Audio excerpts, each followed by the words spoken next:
pour la petite anecdote, la fin du film a dû être repassée en Bretagne parce que le courant a sauté tellement il y avait de gens devant leur téléviseur. Ah, c'est incroyable ça. Et quand il est passé pour le 50e anniversaire, ils avaient fait une version restaurée, colorisée.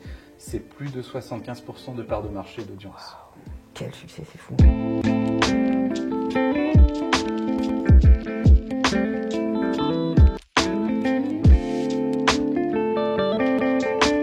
Justin Vic, bonjour. Hugo, Bonjour. enchanté. Bonjour Hugo. Est-ce que vous pouvez vous présenter un petit peu? Qui êtes-vous? Alors, moi je m'appelle Vic Demaillot, je suis producteur de films documentaires depuis, je crois, 30 ans, voire plus. J'ai fait mes classes au départ dans le cinéma avec Amos Gitaï, dont j'ai été l'assistant. Et puis voilà, jusqu'à aujourd'hui, je produis des films documentaires que je co-réalise parfois sur ces dernières années. Voilà, et donc moi je m'appelle Justin Carpentier, je suis de formation historien, Ok. d'histoire. Et il se trouve que par le hasard des sujets, j'ai rencontré Vic sur un projet documentaire et depuis 6 ans on travaille ensemble sur différents films qu'on co-réalise ensemble. Souvent j'écris, je fais des recherches. Ouais. Et donc là, on vient de lancer votre documentaire. Est-ce que vous pouvez nous le présenter en quelques phrases? En quelques phrases, donc c'est un documentaire qui porte sur le film Le jour le plus long, Paris Zanuck. Et l'idée de ce film, c'est à la fois de raconter l'histoire du tournage et de toutes ces petites anecdotes autour de ce grand film de guerre, de voir aussi l'influence qu'il a eue sur le cinéma et encore plus sur notre représentation du débarquement en Normandie et comment il a influencé tout le tourisme aujourd'hui aussi. Sur la mémoire collective, en Oui. fait, les gens viennent, quand on les interroge sur ce qu'ils savent du débarquement, ils ne savent pas grand-chose du débarquement, ils connaissent des scènes du film et racontent des scènes du film comme si c'était un documentaire ou des images d'archives. C'est pas Absolument. tout à fait vrai. Non, complètement. C'est quelque chose qu'on ressent beaucoup ici. Moi, pour m'y intéresser, on parle.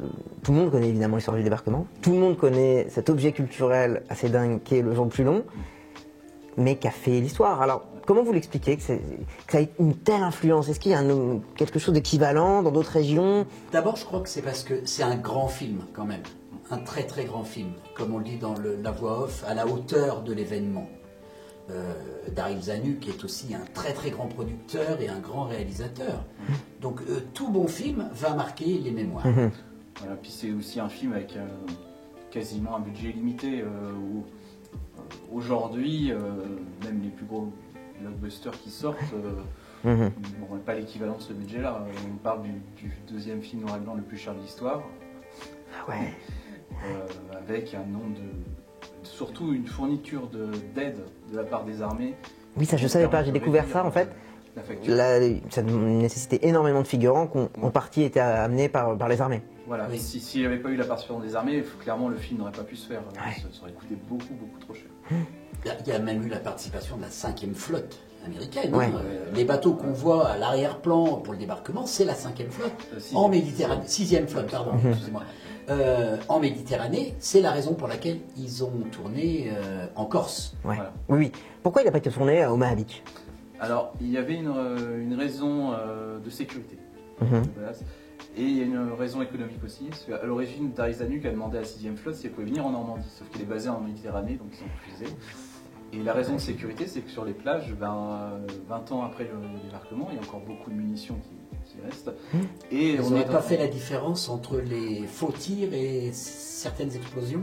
Ça Ah pouvait ouais. faire exploser des mines. Ah oui, c'est très concret. Ouais. Ok. Ouais. Il faut savoir que sur ce film, il y a eu 15 tonnes de TNT employées. Pour faire les explosions, c'est que des Ouais. effets réels, pratiques. Il y a plus de 500 000 cartouches qui ont été cartouches à blanc pour les armes. Oui, j'imagine, ouais, ok. Donc il y avait un risque que les pétards qu'ils utilisent pour faire des explosions fassent péter une Les vraie vrais. bombe avec les conséquences. Effectivement. Ah, ça, c'est Ça aurait été imparable. mal vu, Très bon Le argument. seul site vraiment qu'ils ont employé, c'est la Pointe du Hoc, mais il a pu être redéminé avant le tournage. Et même Sainte-Honorine, donc ça a été tourné un petit peu à Sainte-Honorine-des-Pères, Un petit peu, oui. qui n'est pas un lieu où ils ont débarqué, je crois. Enfin, je parle sous contrôle de l'historien. C'est pas très loin d'Omaha. Oui, c'est ça, ouais, ouais. Donc c'est cette fameuse scène avec, Oui. avec le maire qui sort le drapeau et tout ça, qui est totalement fantasmé, Oui. mais qui est marquant.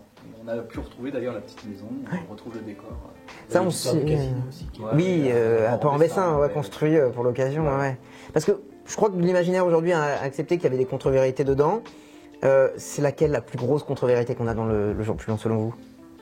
Alors, il n'y a pas vraiment de contre-vérité forte. Il y a des oublis. Oui. Par exemple, les Canadiens sont totalement oubliés dans le film, alors que c'est quand même une force majeure lors du débarquement. Et on parle aussi assez peu des morts civiles quand même. On ne parle pas des bombardements. Et surtout, c'est qu'il faut prendre conscience, c'est que ça part d'un livre qui est en fait un recueil d'anecdotes. Donc on grossit surtout des petits faits. Je pense à Sainte-Mère-Église, on parle de 15 parachutistes qui tombent sur la place par hasard, et ça devient l'image qu'on a du parachutiste. Je pense qu'il y a beaucoup de commerçants à Sainte-Mère-Église qui doivent beaucoup au film, sincèrement. Oui. Moi, je suis de Bayeux, moi, par exemple. Il n'y a aucune boutique de militaria à Bayeux. Il y en a peut-être une quinzaine à Sainte-Mère-Église. J'ai toujours du mal à me l'expliquer dans cette approche, qui est peut-être liée à ce film, mais peut-être pas que, mais en partie lié au film à cause de l'église. Oui. Et on a aussi, par exemple, on a interviewé le conservateur du musée Pegasus Bridge, et il nous avouait que le film lui faisait venir 100 000 Américains par an. Qui ne viendraient jamais si le film n'en avait pas parlé. Et on est 60 ans après la sortie du film. Il faut quand même le rappeler, moi, c'est quand même fou. Pour les Américains, le débarquement, c'est important. Oui. Ils ont des gens dans leur famille, des grands-pères qui sont morts. Ils viennent faire des pèlerinages.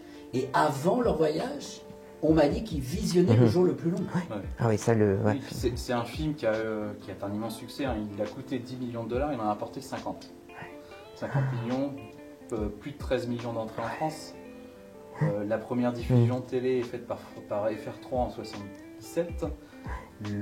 Pour la petite anecdote, la fin du film a dû être repassée en Bretagne parce que le courant a sauté tellement il y avait de gens devant leur téléviseur. Ah, c'est incroyable ça.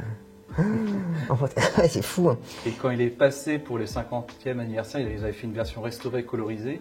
C'est plus de 75% de part de marché d'audience. Quel succès, c'est fou. Et aujourd'hui, je pense que parler du débarquement, ça questionne toujours, avec différents projets qui se feront ou pas. Mais moi, j'ai des ancêtres qui ont vécu le débarquement, et j'en ai assez peu parlé avec eux. Et j'ai l'impression que c'est ce qui arrive dans beaucoup de familles. C'est-à-dire qu'après le débarquement, les locaux, on n'est pas forcément rentré dans l'histoire, selon moi. Hein. On a plutôt eu envie d'oublier. Et malgré ça, le film, 20 ans après, période assez courte, parle du débarquement. Et ça me surprend un peu comment... alors il vient des États-Unis, c'est pas une initiative locale du tout, mais dans cette approche de la narration du débarquement... C'est assez inédit et très ambitieux d'Ariz Zanuck, c'est qu'en fait, il fait presque un film éducatif, parce qu'il veut raconter tout ce qui se passe sur 24 heures, sur 200 km de différence, ce qui rend très différent du Soldat Ryan, par exemple, qui se concentre sur un tout petit groupe d'hommes, sur une très petite zone, sur deux scènes bien particulières, entre la scène de débarquement puis la scène de défense du pont. Mais c'est une différence d'échelle et il n'y a pas d'autres films. Différence de point de vue aussi, parce que le Soldat Ryan est un film qui veut absolument montrer la souffrance, la mort, les blessés. Or, moi je pense que dans le cinéma, on n'a pas besoin de montrer tout ça. Il faut laisser l'imagination travailler, suggérer. C'est pour ça que je préfère de loin le jour le plus long. C'est vrai que c'est deux approches différentes. Il y a des petites vannes. Mais par exemple, en 62, 63, quand le film sort, les vétérans revivent les scènes quand même et disent c'est très réaliste. Alors que bon, on est dans la mort de théâtre, un peu rejoué, on ne voit pas on voit pas de sang.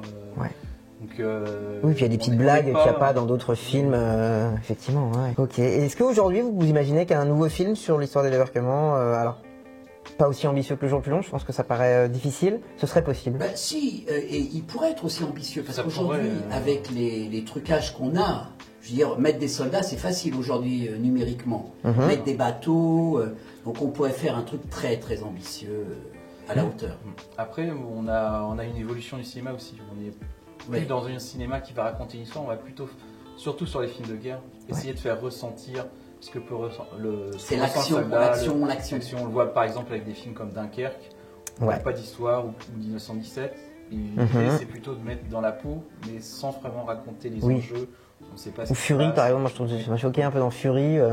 C'est très héroïque, mais finalement ils sont où, on sait un peu moins. Alors que le jour le plus long, si vous le revoyez, c'est très bavard. Hein. La première heure ou heure et demie, il se passe rien, on voit la vie des soldats, comment ils se préparent, c'est tout. Et ben merci en tout cas. De rien. Merci à vous.